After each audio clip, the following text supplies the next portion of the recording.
ঢাকা শহরের মধ্যে এক টুকরো গ্রাম, কত সুন্দর একটা পরিবেশ, তাই না? ঢাকা শহরে থেকে এরকম মনোরম সুন্দর পরিবেশ কারা কারা পেতে চান সবাই বলে যাবেন। আসসালামু আলাইকুম। হ্যালো এভরিওয়ান, আশা করি সবাই ভালো আছেন। আলহামদুলিল্লাহ আমরা খুব ভালো আছি। তো আজকে বিকেলবেলা চলে এলাম ঢাকা শহরের ছোট্ট একটি গ্রাম দেখাতে। ঢাকা শহরের মধ্য থেকে এই গ্রামের আভাস পাওয়া অতটা সহজ নয়।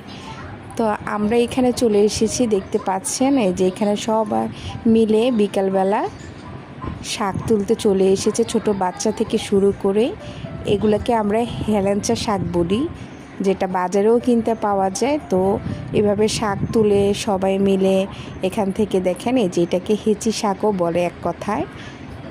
তো তুলে তুলে সবাই নিয়ে যাচ্ছে, খুব ভালো লাগছে দেখে। সবুজের সমারোহ, প্রকৃতি, গাছ,